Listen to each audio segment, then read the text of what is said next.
हाय, श्री स्वामी समर्थ. कशा आहात सगळे? शुभ सकाळ सगळ्यांना. बघा, सकाळी सकाळी आमचा नाश्ता चाललाय माहेरामध्ये. माहेरची हवा काय वेगळीच असती बघा. भावानी मस्त डोसा, इडली आणि ते काय म्हणतात ते माहीत नाही मला, पण त्याला काय म्हणतात ते भजीसारखं आहे. आणि नाश्ता केलो बघा. घाई मी माझ्या सासरी निघाले, कारण दीदीच्या पप्पांचा फोन आला की आज काही कर, घरी जाऊन राशन घेऊन ये, मग उद्या लगेच बस म्हणून सांगितलं त्यांनी. त्यामुळं बघा, माझा छोटा भाऊ आणि मी आणि चिक्कू निघालो घरी जायला. तर हे बघा, घरी आलो आमच्या, आणि घरापुढे ना असा पेरूचा झाड आहे. हे बघा, मस्त वरून पेरू पाडतोय छोटा भाऊ माझा. मोठा भाऊ नाही आला, छोटा भाऊ आला. आणि हे बघा, असे हाताला पण पोहोचतात एवढे पेरू लागल्यात झाडावरती. आणि मी पण झाडावर गेली आणि मी पण पेरू पाडली बरं का. कारण एवढे पेरू लागले होते ना, भरपूर पेरू लागले होते झाडाला. आता तुम्ही म्हणत असाल की सासरी गेल्या तर सासरचं घर पण नाही दाखवलं आणि सासू सासरे पण नाही दाखवले, कारण खूपच घाई झाली मला, त्यामुळं काय दाखवायला नाही जमलेलं मला. चला तर मग जाऊया. फायनली बघा, मी आली परत माहेरा. राशन घेऊन आलोय आम्ही. शुभ सकाळ सगळ्यांना. बघा, आता झाली सकाळ. सकाळचा शूट मी डायरेक्ट सकाळचा शूट घेतलाय, कारण गावाकडे खूपच थंडी आहे.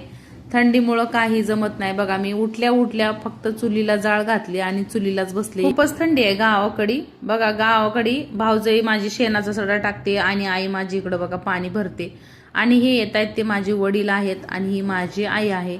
आई किती जरी थंडी वाजली तरी तिचे सकाळची कामं चालूच असतात. झाडू मारणं, इकडचं तिकडचं शेण काढणं, गायचं शेण काढणं, घरातली कामं इकडं तिकडं चालूच असतात. कुठं चालली? शाळेला चालली होय? कुठं आहे शाळा तुझी? दूर आहे. हा, शाळेचं नाव काय ग तुझ्या? इंग्लिश स्कूल आहे वे. बरोबर, जाय मग. हा, बाय. हा, चप्पल घाल. बूट नाही होय तुला? बूट नाही? कधी घालतोस मग? घ्यायचं आहे. हा, बर, जाय मग. हा,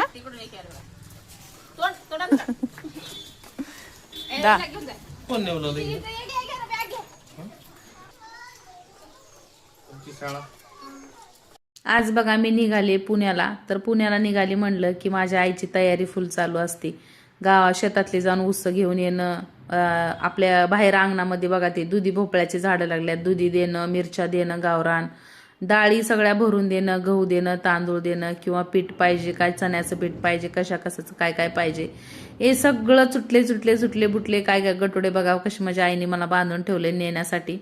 कारण माझी पोरगी गेली की वर्ष येत नाही म्हणते. माझ्या माहेरची माणसं. आणि आजचा व्हिडिओ तुम्हाला कसा वाटलाय नक्कीच मला कमेंटमध्ये सांगा.